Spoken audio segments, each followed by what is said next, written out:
here's Brody Brazil.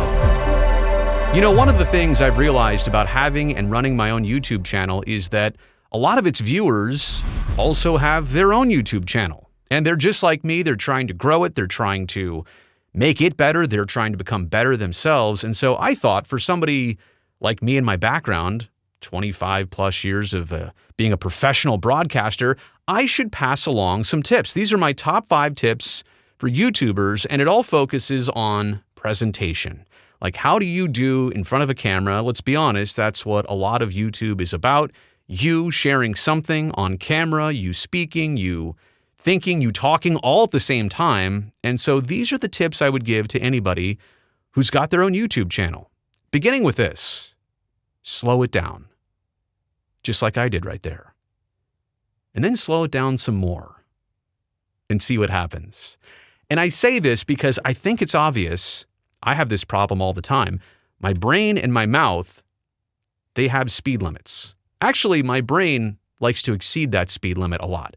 Brain goes really fast, sends a lot of information down to the mouth, and then the mouth can only go so fast. And when it slips up, it helps you fall flat on your face. You stumble with words and you don't look as intelligent or educated or prepared, but it's just because your brain, as you're presenting something, is going a million miles an hour. Yeah, my brain right now has to be a couple seconds ahead of where my speech is, where my mouth is, where my words are, obviously.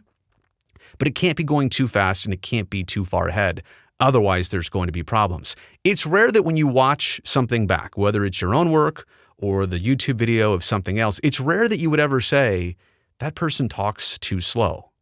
We're almost always, as viewers, willing to hang with somebody who has just a little bit of a slower cadence, right? They're a slow talker. They're really going at a slow pace. That's fine. We're almost always okay with that. Heck, you could speed it up right here on YouTube. You could speed up their video. But most times, somebody feels like they are going so fast, like a machine gun. Bang, bang, bang, bang, bang, bang, bang, bang, bang. And you actually have a hard time keeping up. You have to rewind. You got to pause. What did they just say? So the point is, most people err on the side of going too fast versus ever going too slow. And I feel like with going slow, there's one big benefit of it. If you only get one chance to send the right message and to get it across and to say it how you wanted to say it, why not slow it down, just like a golf shot or shooting a free throw in basketball? If you rush it, you might still make it. But chances are, if you take your time, you're very deliberate, you're going to be nothing but net.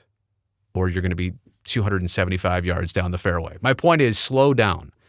That's a good tip for almost anybody and everybody.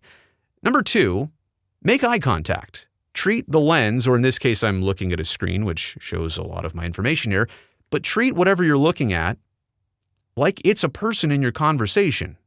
Now, if I were interviewing somebody to my left over here or to my right, doesn't really matter, I would talk to them a little bit, but I would also make sure that you, the viewer, is part of this conversation, and this person right here. You have to almost treat the camera and the lens as if it's a person, whether it's just a 2-person conversation or there's 3 of us or 4 of us. That's also a person. Your viewer is an actual person that you should be talking to. Too much or too little eye contact, I feel like, is a bad thing. Because if you and I were normally and naturally having a conversation, there's going to be times where I look away a little bit and then I come right back and make that eye contact with you, and then I might drift away, but then I might come back right back to you. The point is, if I'm only staring at you, that might be weird. And if I'm only talking to you looking down at something else, this also might be weird right now, right? Like I haven't looked at you in a handful of seconds. This is getting weirder by the second. So too much or too little eye contact, in my opinion, a bad thing. Always slow hand and eye and head movements. I know I threw in the hands in there too. But anybody who's doing a lot of this, like this is also, like this is hard to, there's too much going on here, right? And I know, we get excited. Maybe you're nervous, maybe you're uncomfortable. But the slower you move, the slower your gestures are, the slower your, again, hands, head and eye movements are, the better off, the more natural you're just going to come across, as if you were talking to somebody in person. Go into your videos with a plan.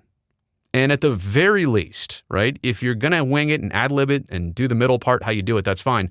But at least know how to start your video, know how it's going to end, and pretty much know how you're going to fill it. Like how you're going to fill it and also how much you're going to fill it with. Is this a 2-minute video? Is this a 7-minute video? Is this an 8-minute video? But start, a middle, and an end. Just like any story, just like any book. I would say that trying to be entirely scripted, trying to memorize something word for word, that it's going to be difficult. And if you're reading it, it might come across as reading, and that's my next tip here. If you're reading from a teleprompter, I've noticed a lot of YouTubers now, they buy that Elgato prompter and then they use the Elgato prompter, and that's great. Now they're just reading word for word what their video is, and they come across a lot smoother because everything is written off a screen and they're just reading it. That's great, but not everybody has the same talent of reading a prompter to make it look like you're not reading. Believe me, I've spent years and decades and hundreds of hours on live television reading off a prompter. Now, those were news programs, and it had to be scripted for time, and it had to be word for word for the sake of accuracy. But if I'm telling you and being honest, I prefer talking like this with no prompter, if the situation allows it. But I am telling you that reading off a prompter, doing it well, making it look natural, making it look like the teleprompter's not there, that's an art form. But the best method, right, whether it's a prompter and it's scripted or you've got some notes, is just to have some main points, like what I'm doing here. 4 main points. I got to all of them. I didn't need a script word for word. I kind of knew what I was going to say. Even in this slide, I had a beginning, I had a middle, I had an end. There's the end of that slide. Go in with a plan, though. Like I realize and I respect you might just want to hit record and go. You'll be a lot better if you at least know how to start, fill, and finish that video. Make your big points big. Like, what do you ultimately want your viewers to take away from every single video you do? Whether it's a 3-minute video or there's 5 different points you want them to take away in a 7-minute video, whatever it is, I feel like the audience in 2025 is inherently going to be distracted. Do you really think that they're only sitting down and just watching your YouTube video with 100% focus? Or are there other things going on? Is there music in the background? Is somebody talking to them from across the room? Are they on a bus or a train or a plane where they might be watching but also looking around at the same time? Are they driving in the car and they've got the phone down, the video's playing, but they're really just listening to the audio? I do that all the time too. My point is, you're going to get the chance to make big points. Make them big. And usually there is some buildup. Usually there's a bunch of layers that precede your big point. You got to lay a foundation. If I just drop the big point on you and then try and elaborate on it after the fact, it may not make sense. You've already understood the big point. You've taken it away. You're done. Build up to your big point, have layers to it, and then make your big point. And let everybody enjoy and digest your biggest takeaway of this video or takeaways of this video. And sometimes to get to that big point, to let the audience know that that big point is about to happen, you might want to pause. You might want to change your tone. You might want to let them know, like I just did there, that here it is. Here's what's coming. Here's what you've been waiting for. It's that big point I want to make in this video. Again, you have the chance to make these big points. Don't cloud the issue. Don't disguise things. Make your big points. That's the reason you're doing a video, is to make a point. Make sure you make those big points. This might be the last one here. Get comfortable. And I mean physically comfortable. I've seen people shoot videos with awkward postures, or they're sitting on a couch and they don't feel right, or the chair just isn't right. Your body language is important. Your body language is powerful. I mean, I've sat at this chair. I've made thousands of videos. I've done a lot of live streams. I'm pretty comfortable here in my own home studio, right? But that takes time. Maybe the first few videos definitely didn't look like this, or my ability to change scenes and all that stuff. Like now I'm very comfortable with it.